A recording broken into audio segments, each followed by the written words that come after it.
नमस्कार मित्रों।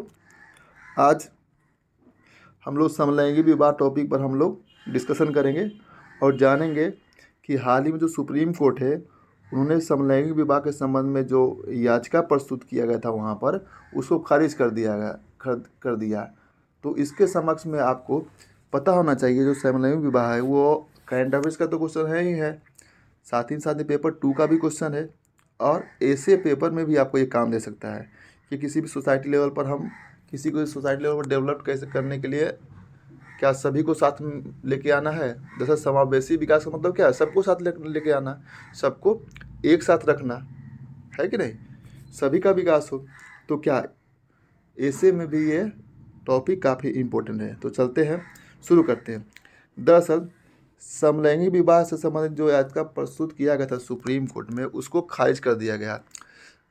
इसके लिए पाँच जजों की पीठ बैठी थी जिसमें संवैधानिक वैधता के विरुद्ध इसको बताया गया और 3:2 के रेशियो में क्या किया गया था, इसके विरुद्ध डाला गया था वोट।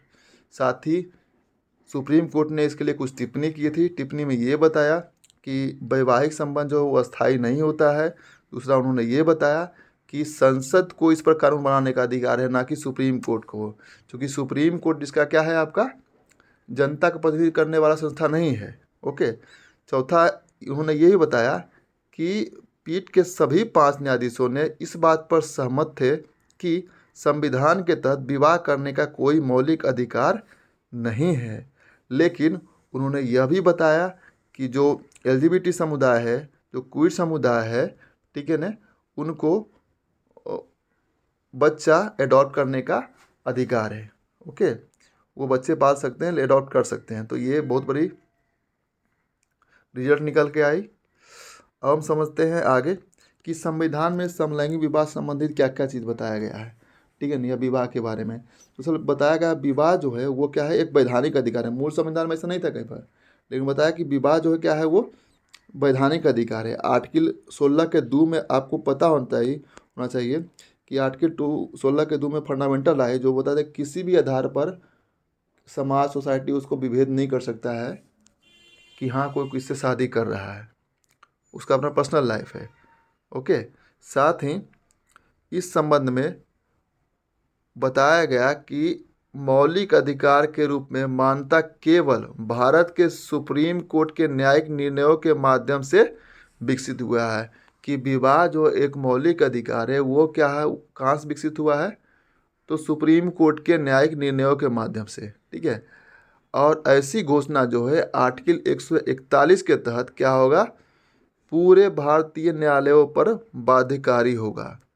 साथ ही आपको पता ही होगा कि पुट्टू स्वामी मामले में क्या बताता है, आर्टिकल 21 के तहत अपनी पसंद के व्यक्ति के साथ विवाह करने का अधिकार दिया गया था।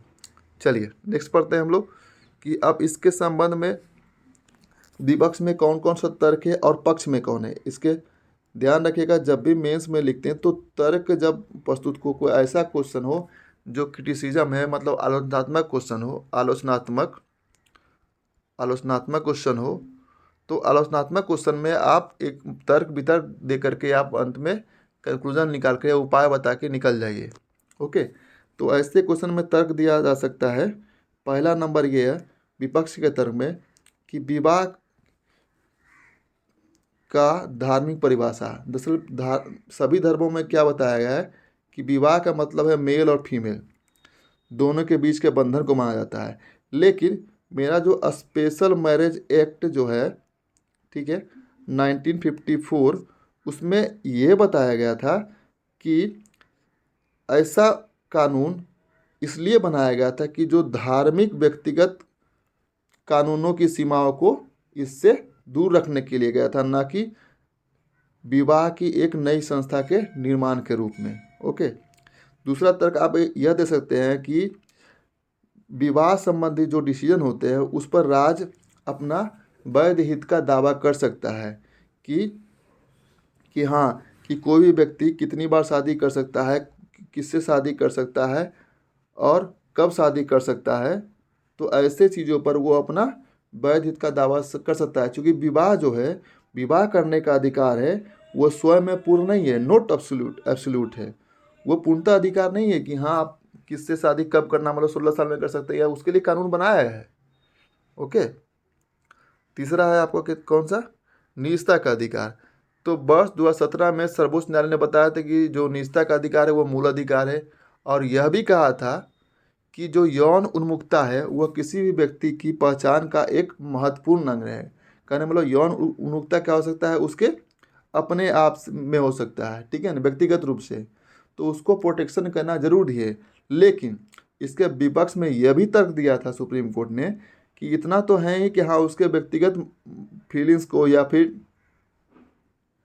यौन उन्मुखता को उसको दबाया नहीं जाए, उसको संरक्षित किया जाए। लेकिन वयस्कों के बीच सहमतिपूर्ण यौन संबंध तो करेक्ट है, लेकिन सबसे बड़ी बात है कि यह जो है विवाह के सार्वजनिक पहलू को इग्नोर नहीं कर सकते हम लोग, मतलब सोसाइटी लेवल पर इसकी अनदेखी नहीं कर सकते कि हाँ सोसाइटी लेवल पर क्या इम्पैक्ट पड़ सकता है। तीसरा है कि कानून की व्याख्या क्या है, संदिग्ध है। दरअसल स्पेशल मैरिज एक्ट में बताया गया है कि कुछ पत्नी जो है, पत्नी को कुछ विशेष अधिकार प्रदान किया गया है स्पेशल मैरिज एक्ट में। तो अब ऐसे में जब समलैंगिक विवाह होगा तो इसमें हम लोग यह नहीं जान पाए कि किस पक्ष को वो जो अधिकार, जो विशेष अधिकार है उसको मिलेगा। जैसे मान ली जाए कि अगर कोई भी व्यक्ति, ठीक है ना, जो तलाक जब होता है पति पत्नी के बीच में, तो पत्नी को मिलता है हर्जाना या भत्ता जो भी रहे। लेकिन अब जब समलैंगिक विवाह होगा तो उसमें कौन होगा मेल, कौन होगा फीमेल, ये कैसे डिसाइड कर सकते हैं हम लोग, ठीक है, कि हाँ ये फीमेल होगा और ये मेल होगा। तो ऐसे में क्या होगा कि दिक्कत आ जाएगी कि अधिकारों के दावे के को लेकर के। दूसरा यह हो सकता है जैसे कि अगर मान ली कोई फीमेल को दे दिया जाए, या फिर जो रहेगा तो मेल रह सकता है, मेल मेल या फीमेल फीमेल, अब जिस तरह का भी रिलेशन रहे, तो अगर मेल को वहाँ पर अधिकार दिया जाए तो आपको क्या लगता है कि आगे जब भी कोई ऐसा तलाक का मुद्दा आएगा तो सिंपल सा जो मेल और फीमेल, वो भी मेल कैंडिडेट को कोर्ट में पहुँच जाएगा कि हमको भी भत्ता मिलना चाहिए, जैसा कि स्पेशल मैरिज एक्ट में दिया गया है। तो ऐसे कानून क्या हो जाते हैं, समलैंगिक विवाह के अगेंस्ट हो जाते हैं, ठीक है। दूसरा है कि बच्चों को गोद लेने संबंधी मुद्दे। दरअसल सुप्रीम कोर्ट तो अभी सुना दिया फैसला अपना कि बच्चे गोद ले सकते हैं, लेकिन क्या हमारे सोसाइटी लेवल में अभी तक ट्रांसजेंडर को या फिर LGBTQ समूह को अभी तक मान्यता दिया गया है, स्वीकृति दिया गया है? क्या स्वीकृति मिलता है अभी तक? एक्सेप्ट करते सोसाइटी उसको? नहीं।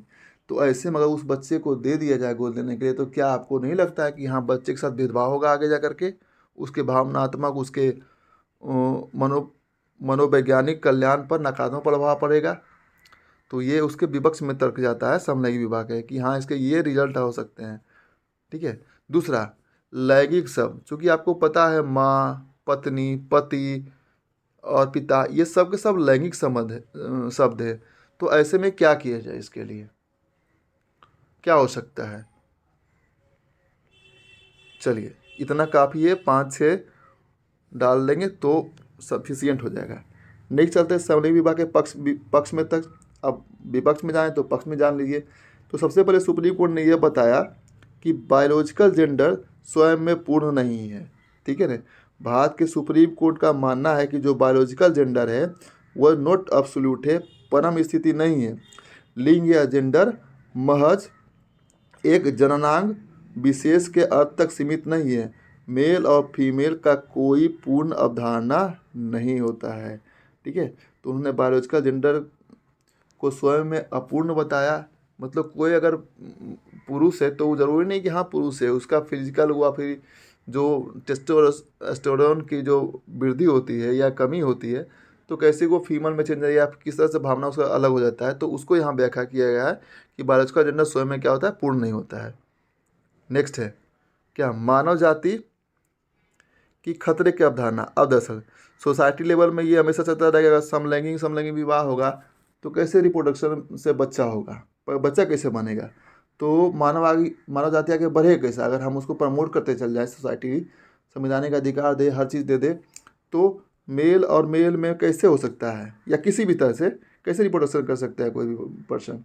तो ऐसे में क्या होगा कि लोगों को ये मानना है कि मानव जाति हुई समाप्त हो जाएगी ऐसे में, क्योंकि बच्चे पालने जबकि जबकि सुप्रीम कोर्ट ने स्पष्ट रूप से कहा कि बच्चा पाल सकता है। जब बच्चा पालेगा तो मानव जाति खत्म कैसे होगा, तो ये उसके पक्ष में तर्क हो जाता है कि नहीं। तीसरा है भारतीय परंपरा। आप सबको पता है, जो मान ली हिंदू धर्म से संबंधित है या फिर मुस्लिम धर्म से या कोई भी धर्म से जो थोड़ा बहुत सोसाइटी लेवल पर ज्ञान रखते हैं, जो भारतीय है, उनको पता होगा कि शंकर भगवान को अर्धनारीश्वर कहा गया है। आधा नारी आधा मतलब पुरुष, ठीक है ना। ऐसे में महाभारत में एक श्रीखंडी है, ठीक है ना, जो कि ट्रांसजेंडर थे। तो आपको ये नहीं लगता है कि हाँ, हमारा सदियों से परंपरा ऐसा रहा है कि ट्रांसजेंडर को हम अपने सोसाइटी में स्वीकृति देते आ रहे हैं, तो क्या उनको ये अधिकार नहीं मिलना चाहिए अभी। तो ऐसी धारणाएं समलैंगिकता को मजबूती प्रदान करती है। ओके, नेक्स्ट है, अब आपको करना क्या है कि ऐसा भी तो कर सकते हैं कि जो लिंग संबंधित वर्ड है, जैसे माता पिता या फिर मेल और फीमेल जो भी है, तो मेल और फीमेल के जगह पर इसमें एक वर्ड ही इस्तेमाल किया जाए, स्पाउस वर्ड। स्पाउस वर्ड के इस्तेमाल से क्या होगा, इसमें पता ही नहीं चलेगा कि हाँ मेल है कि फीमेल है, दोनों में से क्या है। तो इससे जेंडर विभेद होगा नहीं।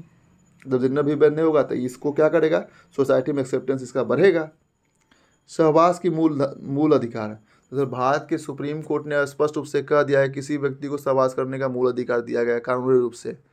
साथ ही विवाह के जगह पर उन्होंने ऐसा बताया, ये भी बताया कि हम विवाह को नहीं मानेंगे तो ठीक है, कोई दिक्कत नहीं है। तो विवाह के जगह पर उन्होंने बताया ये कॉन्ट्रैक्ट है, ये पार्टनरशिप है। तो पार्टनरशिप के आधार पर तो सुझाव हो सकता है ना। सुप्रीम कोर्ट का सुझाव दिया कि हम विवाह नहीं देंगे, उसको नाम हम देंगे कॉन्ट्रैक्ट है या पार्टनरशिप है। तो इससे समलैंगिक विवाह को या समलैंगिकता को क्या होगा, मजबूती प्रदान मिलेगी। तीसरा है मानव गरिमा। आगे जाके है कौन, मानव गरिमा। नवजोत सिंह जौहर बनाम भारत संघ मामले में सुप्रीम कोर्ट ने समलैंगिक युगलों को एक गरिमापूर्ण निजी जीवन जीने की स्वतंत्रता प्रदान किया था। यह मामला आप याद रखिएगा अच्छे तरह से कि नवजोत सिंह जौहर बनाम भारत संघ मामला। इसमें सुप्रीम कोर्ट ने स्पष्ट कहा था कि जो समलैंगिक युगल है उनको अपने गरिमापूर्ण पर्सनल लाइफ जीने का पूर्ण अधिकार है। नेक्स्ट है कि और क्या हो सकता है सोसाइटी इसके पॉजिटिव में, तो हम लोग करेंगे क्या, तो भाई समलैंगिक युगल का जो विवाह है उसको सोसाइटी लेवल स्वीकार की जाए। सुप्रीम कोर्ट में स्पष्ट कहा कि समलैंगिकता से संबंधित जो भी है, जो बहिष्कृत कर रहे हैं आज, बहिष्कृत करने के बजाय क्या करें, समाज में इसको आत्मसात करें ताकि सोसाइटी में इसकी एक्सेप्टेंसी बढ़े। दूसरा, इसके लिए उन्होंने कानून बनाया है, कानून को ख़त्म कर दिया। आर्टिकल 377 आपको पता ही होगा, उन्होंने ख़त्म कर दिया ताकि इसकी वैश्विक इसकी स्वीकृति बढ़े। नेक्स्ट, अधिकारों की श्रेणियों से वंचित किया जाना। आपको नहीं लगता है कि हाँ LGBT समुदाय को विवाह का अधिकार नहीं देंगे, विवाह करने का अधिकार नहीं देंगे, उसको बहुत सारे अधिकार से अलग हम उसको वंचित कर देते हैं। जैसे कोई अगर तलाक देता है कोई मेल फीमेल को, तो फीमेल को मिलता है हर एक चीज़, महीना भत्ता मिलता है। तो क्या आपको नहीं लगता है कि हाँ उनको इन अधिकार से हम लोग वंचित कर सकते हैं। अस्पताल चिकित्सा सुविधा, उत्तराधिकारी, गोद, इन सब मामलों से क्या कर सकते हैं, उसको हम लोग वंचित कर सकते हैं। तो ऐसे में विवाह केवल गरिमा का प्रश्न नहीं है, बल्कि वह अधिकारों का भी एक संग्रह है। ओके, अब आगे का उपाय क्या कर सकते हैं, तो सोसाइटी लेवल जागरूकता बढ़ाएं, आप कानूनी सुधार करें, ठीक है ना। स्पेशल मैरिज एक्ट जो है 1954, उसमें हम इसका विस्तार करें और बताएं कि हाँ स्पेशल मैरिज एक्ट में हम जो वर्ड है वर्ड को चेंज कर देंगे हम लोग। ओके, साथ ही चूँकि अगर हम ऐसा लागू करते हैं तो क्या होगा कि जो धार्मिक भावना है उस पर ठेस पहुँचेगी। तो धार्मिक भावनाओं को ठेस ना पहुँचे, इसके लिए क्या करें, जो धार्मिक गुरुओं हैं उनसे हम लोग बात करें, संवाद हमेशा करते रहें, ताकि धीरे धीरे सोसाइटी में और धर्म के मामलों में भी इसकी एक्सेप्टेंसी बढ़ते जाए। चौथा फिर आया क्या उसे कानूनी चुनौतियाँ। दरअसल LGBT समुदाय द्वारा समलैंगिक विवाह को रोकने वाले मौजूदा कानूनों की संवैधानिकता को न्यायालय में लाया जाए और विस्तारित किया जाए, इसको चेंज किया जाए। ओके, तो आप लोग को आप इसको पूरा उतार सकते हैं, लिख सकते हैं, बैठ के आधा घंटा लगेगा, आप लोग लिख लीजिए, एक दो बार पढ़ भी लीजिएगा या वीडियो देख भी लीजिएगा, तो आपको टॉपिक ध्यान में रहेगा। साथ ही आप करें क्या, इसको लिख के चाह रहे हैं, लेकिन जो ये पॉइंट है उसको आप सिनॉप्सिस उसका तैयार कर लें साइड में, कि हाँ पक्ष में विपक्ष में क्या क्या तर्क है उसको लिख लें। अथवा सो स्पेशल मैरिज एक्ट है उसके बारे में थोड़ा जान लें, बाकी आप लिख देंगे आप लोग। Okay, thank you. Please video को लाइक करें, सब्सक्राइब करें, शेयर करें।